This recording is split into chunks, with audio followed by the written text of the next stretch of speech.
अब मैं तुम्हें एक दूसरी कथा सुनाता हूँ जो भी बड़े आनंद को देने वाली है। कह दिया का समुद्र निकटे देशे ग्राम हो बांसकल संग का। समुद्र के किनारे एक गांव बसा हुआ था जिसका नाम था बांसकल। सुनिए, बसंती यत्र पापिष्टा वेद धर्मोज्जिता जना। इस गांव में सगरे पापी ही रहते थे, कोई धर्मात्मा था ही नहीं। ऐसे बांसकल गांव में सब अपराधी रहते थे। दुष्ट क्या अपराध करते हैं? दुष्टा दुर्वश्यात्मानो निर्देवा ये वृत्या, दूसरों को ठगते हैं, लूटते हैं। कृषि वला शस्त्रधरा परस्त्री भोग न खला। इस नगर की जितनी भी स्त्रियां हैं पराये पुरुष के साथ जुड़ी रहती थी। लोग कंधे पर शस्त्र रख करके चलते थे। ज्ञान वैराग सधर्म ना जानंती परमेते। ज्ञान किसे कहते हैं, देवी देवता किसे कहते हैं, इस गांव का कोई भी व्यक्ति नहीं जानता था कि देवता भगवान भी कोई चीज़ होती है। जानते ही नहीं थे। श्रिया सर्वास कुटिला स्वरेण्यम पाप लालसा। यहाँ की स्त्रियाँ पुरुष सब पाप कर्म करने में लालायत रहते थे। कुदियो व्यवचारिण्या सदवृत्ताचार बरता। पूरे गांव में एक भी स्त्री पुरुष कोई चरित्रवान नहीं था। ऐसा गांव था। एवं कुंजन संवासे ग्रामे बांसकल संगत तत्रैक बिंदुगो नाम विप्रासीन महाअधम। इसी गांव में एक बिंदुक नाम का अधर्मी अन्यायी अपराधी ब्राह्मण रहता था। इसी गांव में बिंदुक नाम का व्यक्ति इसी बांसकल गांव में रहता है। लिखा सदुरात्मा महापापी सुदारोपी कुमार्ग का। बहुत बड़ा कुमार्गीय है, दुराचारी है। दूसरों की स्त्रियों को ये भ्रष्ट करता है। वैश्यापत्र बहुबाया कामा कुलित मानसा। पराई स्त्रियां इसको बहुत अच्छी लगती हैं, कामी है, भोगी है। स्वपत्नीम चंचुला नाम हित्वा नित्यम सुधर्मिणी। इस गांव में एक ही स्त्री ऐसी आई थी जो बहुत धार्मिक थी, देवी देवताओं को मानने वाली थी। और उस चंचुला का विवाह है वो बिंदुक के साथ कर दिया गया। पहले का कोई अपराध रहा होगा, पाप है कि पुण्य है, ये हमारा पीछा थोड़े ही छोड़ते हैं। कोई ऐसा अपराध हुआ था पहले का, इतना भजन पूजा पाठ करने वाली इस स्त्री को पति ठीक नहीं मिला, लेकिन इसने जो पुण्य किए वो भी इसके काम आए। ऐसी बात नहीं है बात सुन करके फिर आप कहें इतना पूजा पाठ करने के बाद भी पति ठीक ना मिला तो फिर पूजा पाठ करने की जरूरत ही क्या है। तो उस पूजा पाठ का भी प्रभाव था कि मरने से पहले महादेव ने इस स्त्री को दर्शन दे दिया। और सूत जी महाराज सौनक ऋषियों को कुछ ऐसा ही कथानक, ऐसा ही प्रकरण सुना रहे हैं। शिव महापुराण में एक कथा बहुत विशेष कर है, चंचुला और बिंदुक की कथा, जो कि मैंने पूर्व की कथाओं में भी आपको सुनाया है। बसंती यत्र पापिष्टा वेद धर्माज्जिता जना। कोई भी वेद धर्म कथाएं कुछ कोई जानता नहीं है। दुष्टा दृश्यात्मानु, सब दुष्ट प्रभाव के स्वभाव के यहाँ पर लोग हैं। चंचुला नाम हित्वा नित्यम सुधर्मिणी। नित्य धर्म कर्म करने वाली एक स्त्री इस नगर में आई जिसका नाम चंचुला था, लेकिन इसका पति ठीक नहीं था।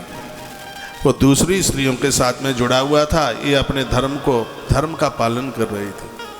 आज ही की कथा में मैंने निवेदन किया है, हम और आप तब तक ही ठीक ठाक से रह पाएंगे जब तक गलत सोबत हमें नहीं मिल जाएगी। मुझे ऐसे बहुत लोग मिले जो सुपारी भी नहीं खाते थे, लेकिन शराबियों का संग पा करके और उन्होंने शराब पीना शुरू कर दिया। सुपारी नहीं खाई जीवन में, लेकिन शराबी मिल गए तो कुल्ला भी सुबह शराब से ही करते। गलत लोगों का संग मत पा लेना। दुष्ट संग प्रसंगे न मृत्यु एवं संशय। गलत लोगों का संग पाकर यदि मौत भी हो जाए तो यह आश्चर्यचकित बात नहीं है। इसलिए आचार्य चाणक्य बड़ा अच्छा लिखते हैं, कहते हैं सकटम पंच हस्ते न, बैल से 5 हाथ दूर रहो। 10 हस्ते न बाजिनाम, हाथी से घोड़े से 10 हाथ दूर रहो। हस्ती 7 हस्ते न, हाथी से 100 हाथ दूर रहो। और देश त्यागे न दुर्जनम, जहाँ बिगड़े हुए लोग रहते हैं, खोटे लोग रहते हैं, उस स्थान को ही छोड़ देना चाहिए, क्योंकि इन लोगों का संग पाकर के जीवन खत्म हो जाएगा, जिंदगी बचेगी नहीं।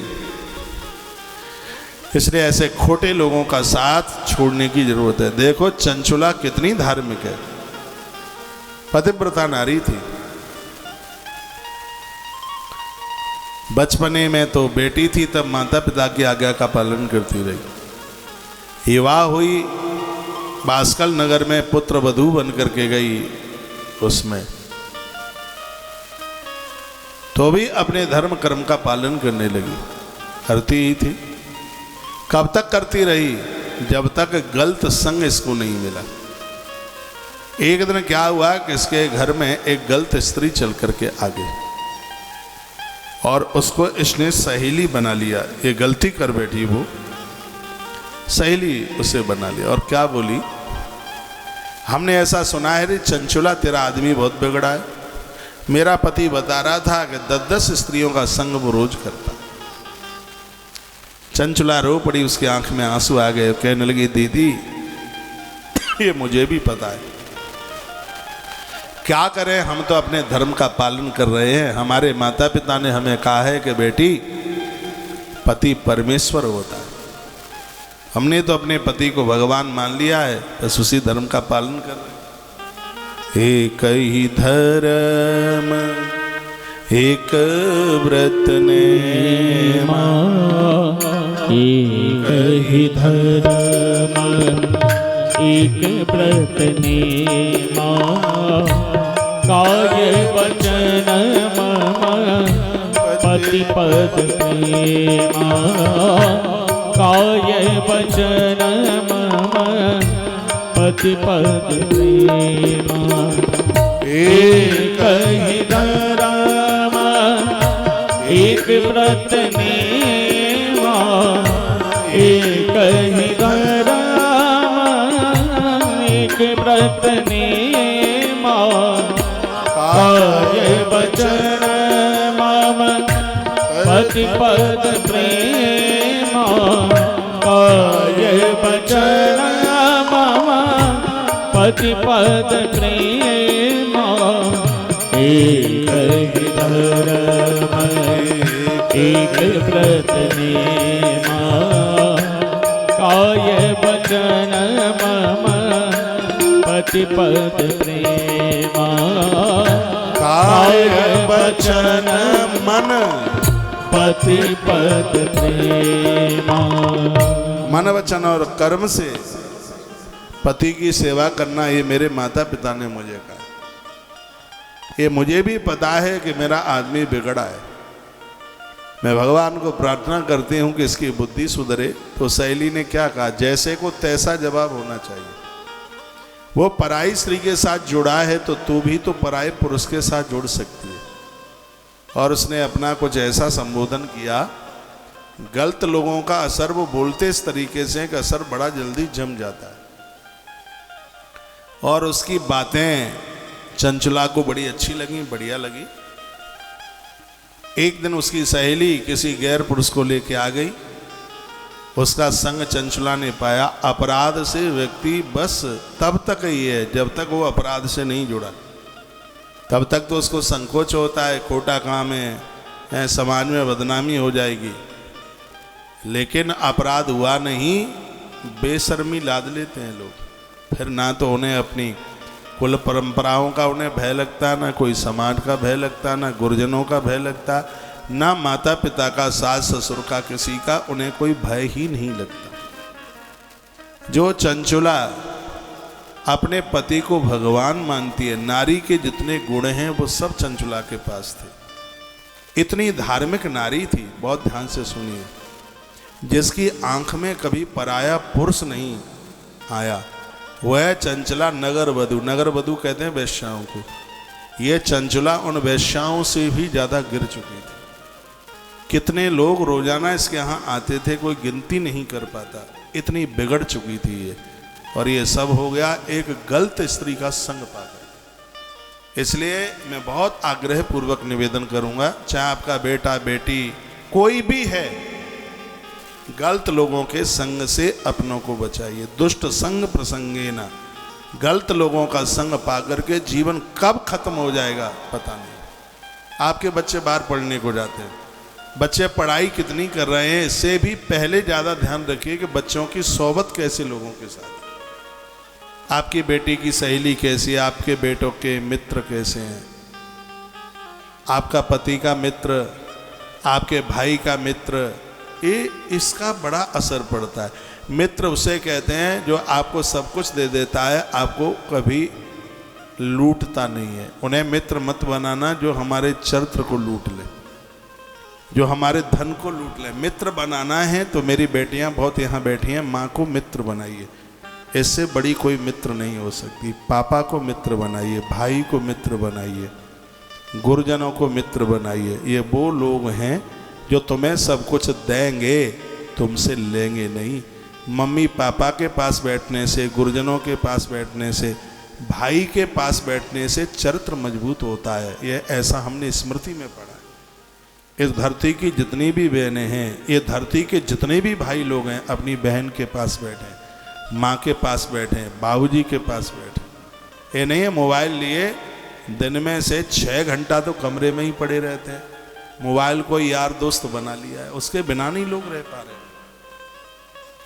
पापा से मम्मी से बात भले ही ना हो पावे, लेकिन ये दोस्त जरूर रहना चाहिए है। मोबाइल इसके बिना नहीं रह पा रहे हैं बिल्कुल।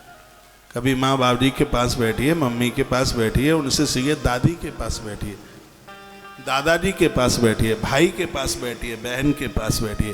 क्या सुंदर बात हमारी स्मृतियों में लिखी है। इन पूज्य लोगों के पास बैठने से चरित्र मजबूत होता है, चरित्र को ताकत मिलती है। और धरती पर चित्र की पूजा नहीं, चरित्र की ही पूजा है। जो चरित्रवान लोग होते हैं ना, जो चरित्रवान लोग होते हैं, उन्हें भगवान से मिलने के लिए नहीं जाना पड़ता, स्वयं भगवान चरित्रवानों से मिलने के लिए आते हैं। प्रमाण है, सबरी माता कहाँ गई थी राम से मिलने के लिए? ढूंढते ढूंढते प्रभु राम ही सबरी माँ की कुटिया पर पहुंच गए। सबरी के पास चरित्र है, हनुमान के पास चरित्र है। हनुमान कहाँ अवध में जाते हैं, राम जी हनुमान को ढूंढ ढूंढ करके किष्किंधा तक पहुंच जाते हैं। चरित्रवान लोगों को दुनिया ढूंढ ढूंढ करके, वो बियावान जंगल में पहुंच जाएं तो भी दुनिया ढूंढते ढूंढते उनके पास पहुंचती है। चरित्रवानों को कहीं जाने की जरूरत नहीं होती, प्रकृति उनके कंठ में सम्मान की माला डालने के लिए आती है। चरित्र कोई चीज है। इसके लिए अच्छे मित्र, गुरुजन, माँ बाबूजी, भाई बहन, इनके पास में बैठिए, इनके संग, इनके पास बैठने से चरित्र मजबूत होता है। एक डंभर स्त्री, बिगड़ी हुई स्त्री जो चंचला को बर्बाद करके चली। चंचला इतनी धार्मिक थी, इसने पराये पुरुषों के साथ उसे जोड़ दिया। चंचला उस क्षेत्र की 1 नंबर की कुकर्मी स्त्री बन गई। उस नारी की बात कर रहा हूं जो भगवान का पूजन के बिना तो जल भी नहीं पीती थी, 5 यज्ञ रोज करती थी वह। लेकिन एक थोड़ी सी मुलाकात गलत स्त्री से हुई। ऐसी एक कथा अजामिल की है उसमें, भागवत जी में। अजामिल भी माता पिता का परम भगत था, रोज यज्ञ करता था। एक दिन हवन की लकड़ियां लेने के लिए वन में गया, उसने किसी दूषित स्त्री से उसका स्पर्श हो गया। इसलिए स्पर्श दोष भी एक बहुत बड़ा दोष है। जिस समय आप अनुष्ठान करते हैं, किसी से पाम न दबाओ, ये स्पर्श दोष भी एक बहुत बड़ा दोष है। छूते ही उसका वाइब्रेशन आता है शरीर में। बिगड़े लोगों को छू लोगे तो शरीर में उसकी दुर्गंध का, उसके व्यभिचार का वाइब्रेशन होने लगेगा। इसलिए गलत लोगों को तो टच भी मत होने दीजिए अपने आप से। ये तो आपको स्पर्श भी नहीं कर पाए और पता होता है कि ये लोग ऐसे हैं, उनको मत छूने दीजिए, अपने आप से टच मत होने दीजिए उसे। ध्यान रखें, हम एक अच्छा जीवन जी करके धरती छोड़ करके जाए। इसलिए गोस्वामी तुलसीदास जी कितना बढ़िया बोले, बर भल वास नरक कर ताता, दुष्ट संग जन देई विदाता। हे भगवान, नरक दे देना लेकिन गलत लोगों का संग मत देना, क्योंकि गलत लोगों का संग पाकर ये लोग परलोक सब बिगड़ जाते हैं। तो गलत लोगों को अपने पास मत भटकने दीजिए, चाहे वो नौकर चाकर हो, मित्र बांधव हो, कोई भी हो। इनसे सदैव बचने की कोशिश कीजिए। दुष्टा दुर्विषयात्मानो निर्दवा जीव वृत्तया। दुष्टता की भी एक हद होती है। बिंदु ऐसा था, गलत स्त्री का संग पाकर और उसकी पत्नी चंचला भी कुछ ऐसी ही बन गई। वो स्त्री तो वो अपना काम करके चली गई। वर्णन किया गया, एक दिन की बात थी, अचानक बिंदुक घर में आ गया। बिंदुक ने अपनी पत्नी को किसी पर पुरुष के साथ देखा, लाठियां उठाई उसने, वो आदमी मौका पाके निकल गया। इसने चंचला की खूब पिटाई करी। चंचला को कहा कि तू पराये पुरुषों के साथ जुड़ी है। वो रो रो करके कहती है, मुझे तुम सुधारना चाहते हो, पहले अपने आप को तो सुधार लो। और याद रखना, इस समाज का एक एक व्यक्ति सुधरा हुआ होगा तो समाज सुधारकों की जरूरत ही नहीं पड़ेगी। लेकिन दुर्भाग्य तो यह है कि गलतियां स्वयं में हैं तो भी हम दूसरों को सुधारना चाहते हैं। चाय पीने वाले लोग किसी को ये नहीं कहेंगे कि चाय मत पीना। शराब पीने वाले लोग दूसरे को कैसे बोल पाएंगे कि शराब मत पीना। जो स्वयं 10 बजे जगते हैं वो कैसे कहेंगे बेटे को, कैसे कहेंगे घर की बहुओं को कि 4 बजे जगिएगा, नहीं तो पर उपदेश कुशल बहु तेरे वाली बात हो जाए। हम समाज को सुधारना चाहें तो पहले हम खुद में सुधरें। चंचला रो पड़ी और कहने लगी कि मैंने अपने कुछ वर्ष कैसे निकाले कि मैं जानती हूँ। मेरे माता पिता कितने भले लोग, मैंने कभी उनको बताया नहीं कि तुम्हारा दामाद इतना बिगड़ा हुआ है। फिर मैं क्या करती? मुझे तुम डांट रहे हो, मुझे तुम मार रहे हो, तुमने कभी अपने ऊपर सोचा? बिंदुक को इन सब बातों का कोई उसको फर्क नहीं पड़ा। बिंदुक ने कहा कोई बात नहीं है, तो जिन पुरुषों के साथ जुड़ी है उनसे पैसा लिया कर। इसने चंचला से धन लेकर के कुकर्म करने का एक बहुत बड़ा व्यवसाय जैसा कर लिया।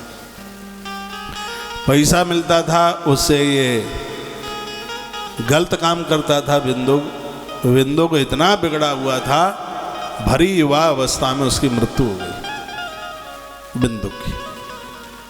अब बिंदुक की मृत्यु होने के बाद में तो चंचला और स्वतंत्र हो गई। चंचला ने बहुत अपराध किए, बहुत अन्याय किया।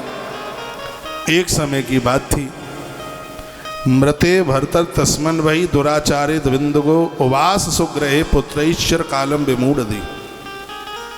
लंबे समय तक यह अन्याय और अपराध करती रही। एक दिन की बात थी, हुआ क्या, कुछ लोग गोकर्ण तीर्थ में, उस दिन पर्व पड़ा था, सोमवती अमावस पड़ी थी। जैसे आज सोमवती अमावस्या है, सोमवती अमावस्या के दिन पति और पत्नी दोनों मिलकर पीपल की परिक्रमा 108 लगाएं। जीवन के सगरे कष्ट मिट जाएंगे। सोमवती अमावस्या के दिन तुलसी मैया की 108 परिक्रमा लगाने से 1.25 मन स्वर्ण दान करने का फल तत्काल प्राप्त हो जाता है। जिन पति पत्नी में बनती नहीं है, कलह होता है, झगड़ा होता है, सोमवती अमावस्या को तुलसी माँ की परिक्रमा करने से लड़ाई झगड़े बंद हो जाते हैं। और शिवयोग का मतलब है धरती के मालिक भगवान महादेव है। शिव योग में भगवान शंकर की पूजा करने से मृत्यु लोक में व्यक्ति की अकाल मृत्यु नहीं होती। इतना बड़ा प्रभाव शिव योग का होता है।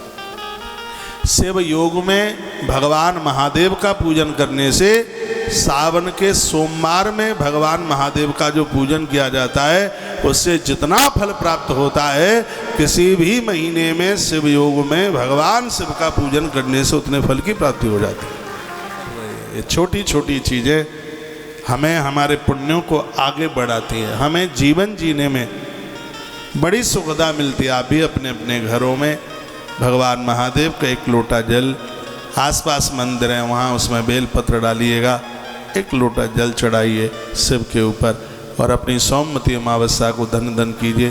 पीपल के पेड़ का दर्शन कर लें। अब यहाँ तो पीपल है नहीं, टीवी में ही दर्शन कर लें। पीपल का वृक्ष, पीपल के पत्तों का दर्शन कर लें। नहीं तो नियम तो यह है कि पीपल की परिक्रमा पति पत्नी दोनों मिल कर के करें। ये पीपल का पेड़, इसका आप कर लें दर्शन। ये सब पूजा आज तुलसी वन आश्रम में, ये सब गौशाला में आज का कार्यक्रम हो रहा है। बहुत आनंद हो रहा है। आनंद क्या, आनंद तो उमड़ रहा है, बहुत आनंद हो रहा है। आप वृंदावन आते हैं आप कभी? अब के बार आप वृंदावन आए तो वृंदावन की परिक्रमा मार्ग में तुलसी वन आश्रम है, वहाँ जरूर पधारिएगा। वहाँ रहने का, भोजन करने का कोई पैसा नहीं लगता। आराम से बांके बिहारी महाराज का दर्शन कीजिए। आप खुला हुआ भंडारा चलता है। सुबह 10 बजे रसोई चालू होती है और रात को 11-12 बजे तक चलती ही रहती है। कोई पैसा लगता नहीं है, आनंद ही आनंद है। भगवान बांके बिहारी जी का स्थान है ये, उन्हीं की कृपा से यहाँ लोग आते हैं, भर पेट भोजन करते हैं, बहुत आनंद हो रहा है। ये पूरी तस्वीरें आप देख रहे हैं। वर्णन किया कि कदा दैव योगेन संप्राप्ते पुण्य परवेड़ी। एक समय की बात थी, सोमवती अमावस्या पड़ी थी। सनारी बंधु भी सार्धम गोकर्णम क्षेत्रमाययु। उत्तर प्रदेश में गोकर्ण क्षेत्र है, शाहजहाँपुर के पास में है। बरेली की रास्ते में जाते हैं तो ये तीर्थ है बहुत बड़ा। से महापुराण में इस गोकर्ण क्षेत्र का नाम वर्णित किया गया है। सब लोग वहाँ गए थे और देखो, मैंने बोला कि पूर्व का जो किया गया सत्कर्म है वो काम में आ जाता है। पूर्व का इसका पुण्य ऐसा उदित हुआ, अनगिनत अपराध करने वाली चंचुला के मन में न जाने कैसे आया और वह सोचने लगी कि लोग पर्वत क्षेत्र में जा रहे हैं, मुझे भी इनके साथ चलना चाहिए। तो वो भी उनके साथ चल पड़ी। और तो कोई था नहीं, बच्चे जवान हो गए थे उसके, और ये उनके साथ चल पड़ी। गोकर्ण क्षेत्र में पहुंची। वहाँ पर भगवान का बड़ा सुंदर सा शिवालय था और इस शिवालय में इत पौराण के नोक्ता श्रुता वैराग्य वर्धनी, वैराग्य को बढ़ाने वाली से पुराण की कथा चल रही थी। इस मंदिर में लोग तो अपने अपने कामों में लग गए, देव योग से ये उस कथा में बैठ गई। इसलिए तो कथा में बैठना जरूरी है, न जाने कब भगवान कृपा कर दे और कथा का कौन सा शब्द हमारा जीवन बदल दे। इतना पाप करने वाली वो चंचुला वो कथा में बैठ गई। और योग से उस दिन कथा ये चल रही थी कि जो स्त्रियां पर पुरुषों के साथ संबंध जोड़ती हुई मरकर जब ऊपर जाती हैं तो उस समय यमराज के दूत उनको कितना कष्ट देते हैं। और वो उसने सुना, छल छल आंख में से आंसू निकलने लगे। और भगवान की कथा में रोना आ जाए, आंख में से आंसू निकले तो समझ लो कि पाप बाहर निकल रहा है, अंदर से बाहर आ रहा है। मम गुण गावत पुलक शरीरा, गद गद गिरा नैन वह नीरा। स्वयं भगवान कहते हैं माँ सबरी के संग, मम गुण गावत पुलक शरीरा। मेरी कथा सुनते सुनते शरीर पुलकित होने लगे, मेरी कथा सुनते सुनते नाचने का मन करे, मेरी कथा सुनते सुनते आंख में से अश्रुपात हो, तो समझ लो कि उस भक्त के हृदय में मैं आकर के बैठ गया हूँ। तो पहले इसने जो पूजा पाठ किया उसका ये परिणाम था कि इससे महापुराण की कथा में बैठ गया। जब पंडित जी महाराज कथा कह रहे थे कि ये पाप करने पर यह होता है, तो वो तो पाप करे बैठी थी। सब आंख में से आंसुओं की धारें लगी हुई थी, रुदन कर रही थी, हे परमात्मा, हे भगवान, मेरा क्या हुआ? मैंने बहुत गलत काम किए, मैंने बड़े बड़े अपराध किए। वो मन में ऐसा ही सोचती सोचती सुबह से लेके संध्या तक, पहले कथाएं सूर्य उदय से लेके सूर्य अस्त तक चलती थी। जब लोग घी पीते थे, दूध पीते थे, अब तो ना सुनाने वाला भी सुना सकता इतना, ना सुनने वाला भी बैठ सकता इतना। लास्ट में आते हैं आधा पौन घंटे के लिए आरती लेके आ जाएंगे। अभी 12 बजे से जाकर कौन घुटनों में दर्द करेगा, हैं? 12 से 4 बजे तक कौन 4 घंटा बैठेगा वहाँ आफत में। चलो यहीं घर पर सुने लेते हैं, लास्ट में पंजीरी लेने के लिए चले जाएंगे। पहले का श्रोता 12-12 घंटा कथा सुनता था। जिस समय हमने कथा शुरू करी थी 28 साल पहले, तो कथा 2 शिफ्ट में चलती थी। सुबह 9 बजे कथा शुरू होती थी तो 1 बजे छूटती थी। 3 बजे कथा शुरू होती थी, वो रात को 8 बजे कथा छूटती थी। 6 बजे नहीं, 8 बजे। उस समय लोग कथा सुनने के लिए आते थे, उद्धार कल्याण के लिए आते थे। लेकिन आज कथा भी पिकनिक की तरह हो गई है, कथा भी आज मनोरंजन जैसा हो गया है। कथा का तो नियम होता है, कथा में नहा धो के जाया जाता है, रास्ते में टॉयलेट बाथरूम नहीं जाया जाता। गुटखा बीड़ी सिगरेट तम्बाकू खा पी करके लोग कथा नहीं सुनते। स्वच्छ वस्त्र पहन करके और भगवत नाम उच्चारण करते हुए कथा में लोग बड़ी भावना के साथ खाली हाथ से नहीं जाते थे, पंजीरी लेके जाते। आजकल तो बिस्किट लेके जाते हैं, नमकीन लेके जाते हैं, सब नए युग के हो गए। नहीं तो पहले पंजीरी बनाकर दही में थोड़ा मीठा डाल करके और कथा सुनने को जाते तो बगल के गांवों में हल्ला हो जाता था कि कथा हो रही है। कथा सुनने को जाते तो 4 धाम की यात्रा करने से ज़्यादा आनंद आता था। लेकिन आज कथा अपना संग छोड़ती हुई जा रही है, क्योंकि लोगों ने अपने आप के ऊपर काबू करना, ये अपना धर्म समझा नहीं है। पहले की बातें कुछ अलग थीं। सच तो यह है, जो आनंद आज से 10 साल पहले कथा कहने में आता था, वो आनंद आज आता नहीं है। कथाएं व्यापार, बिजनेस, टाइम पास करने का फॉर्मूला बन गई हैं। कथा को लोग कथा के हिसाब से नहीं, कथा को लोग मनोरंजन के हिसाब से सुन रहे हैं। कथा श्रोताओं से ज़्यादा वक्ता है। वक्ता इस कथा के नियमों का पालन करे तो कथा में आनंद है। एक जगह मैं कहीं जागरण में चला गया, सत्य है, व्यासपीठ से बोल रहा हूँ मैं उस जागरण में गया, आधे से ज़्यादा श्रोता शराब पी करके बैठे थे उस, और माँ भगवती का जागरण था। जो जागरण करा रहे हैं उनके बच्चे शराब पिए बैठे हैं। क्या हुआ इन सब चीज़ों? प्रकृति के यहाँ देर है, अंधेर नहीं है। धर्म सदकर्म का सार घटता हुआ जा रहा है। पहले के समय में ऐसा नहीं होता था। लोग पांडालों में जूतियां चप्पल पहन के नहीं घुसते थे। यदि अंदर घुसते भी थे, पहले लोग जूते चप्पल ज़्यादा चुराते थे तो लोग अपने नीचे रख करके बैठ जाते थे, लेकिन जूते चप्पल पहन करके नहीं बैठते थे। हाँ, इतनी होशियारी थी, एक जूता उधर उतारते तो एक पांडाल के उधर का। अब मिला ले, जोड़ी कहाँ से मिलाएगा? दादी की एक चप्पल इधर होती थी, एक उधर होती थी, मिला ले, अब चप्पल कहाँ से मिलेगी आपस में? पहले पैसा तो कम होता था, लेकिन लोगों के पास धर्म की कमी नहीं होती थी। कार्तिक नहाते थे तो कुएं पर पूरा गांव इकट्ठा होकर आ जाता था। ऐसा आनंद होता। कोई घर का मुहूर्त लगाता, पूरा गांव इकट्ठा हो जाता था। अब तो सगा खास भाई नहीं आता, देवरानी जेठानी नहीं आती। लोग बस पैसे के हाय भाई में बस अपने जीवन को ऐसा बर्बाद कर रहे हैं। रोना आता है ये सब देख करके। अब हम लोगों ने तो प्राचीन सभ्यता और परंपराओं को पढ़ा है, बस कथा करते हैं, लेकिन कथा का वो आनंद रहा नहीं है जो आनंद कभी होता था। मैं तो कोशिश यही करता हूँ, मैं तो उसी आनंद के साथ में कथा गाने की पूरी कोशिश करता हूँ, लेकिन वो चीज़ रही नहीं है बिल्कुल जो कभी होती थी। दुनिया क्या करे, लेकिन हम और आप अपने धर्म कर्म के साथ, आप कथा में आते हैं कुल्ला करके, मुंह धोकर, नहा धो करके उस कथा को ऐसे सुने जो कथाओं की परंपराएं रही हैं पहले से। अभी मैं पिछले दिनों में कहीं कथा में था, आगे की पंक्ति में एक दीदी बैठी हुई थी, कथा भी सुन रही थी, मूंगफली भी फोड़ फोड़ के खा रही थी। जब श्रोता खड़े होकर के गए तो गल लगा था छिलकों का। इसको तो बहुत हम धर्म कर्म सत्कर्म के साथ अपना धर्म और आनंद मान करके कथा को सुने तो कथा शीघ्र ही कल्याण करती है, देर नहीं लगती। आज चंचुला ने इस कथा को सुना तो आंख में आंसू आ रहे थे। चंचुला रो रही थी। भगवान महादेव, भगवान शंकर का गुणान वादन आचार्य के द्वारा हो रहा था। वो बड़ा मधुर मधुर कीर्तन कर रहे थे। जो उसने अपराध किए और उसी को उस दिन उसने सुना।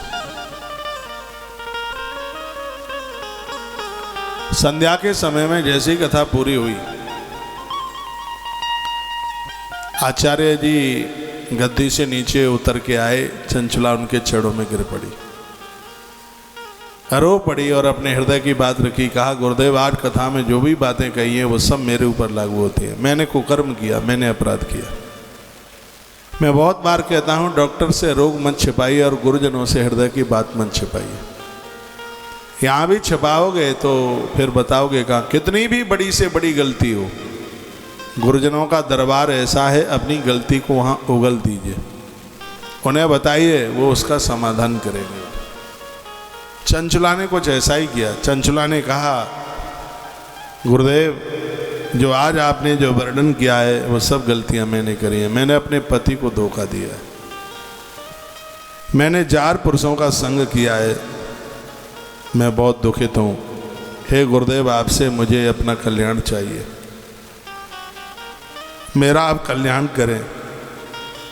योषताम जार सकता नाम नर के यम किंकरा। आपने कहा है जो स्त्री पराये पुरुष के साथ वो कर्म किए हैं, आपने बोला है नर के यम किंकरा, नरक में यमराज के दूत उसे फेंक देते हैं।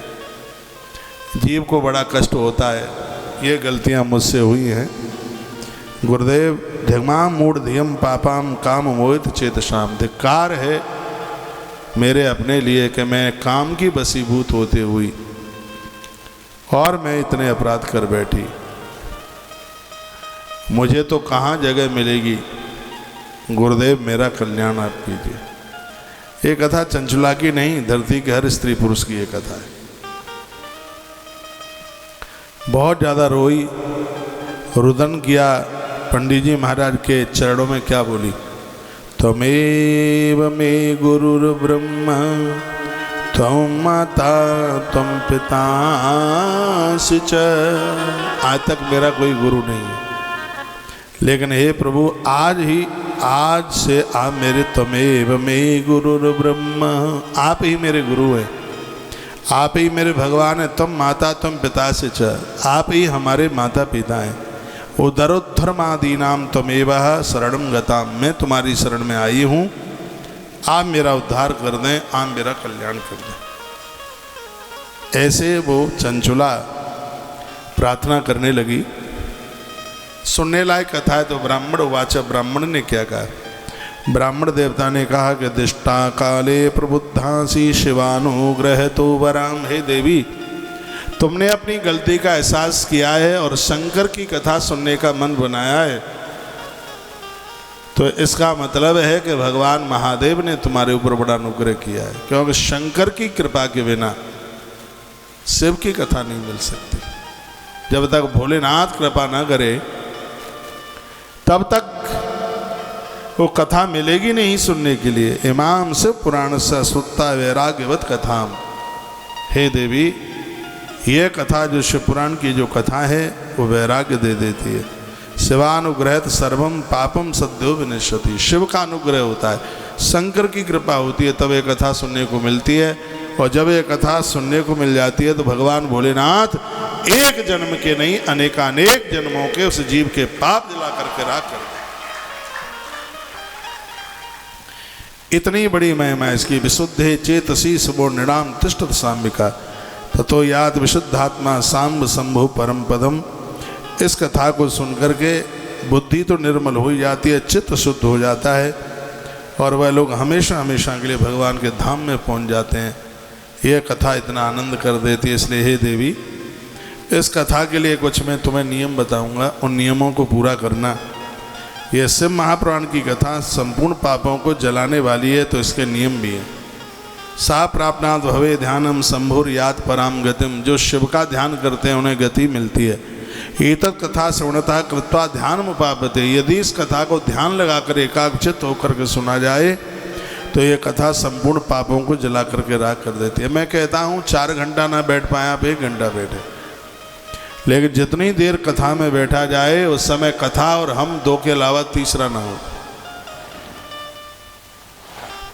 पूरा का पूरा ध्यान कथा में हो। उद्धरात धर्म मा साधु पतंती नरकाड़ वे। ये कथा साधु बना देती है हमें और हमें नरक में गिरने से बचा लेती है। ऐसा शिव पुराण में लिखा। नीता से पुरीम सद्यो ध्वस्त सर्व मलास जैसा।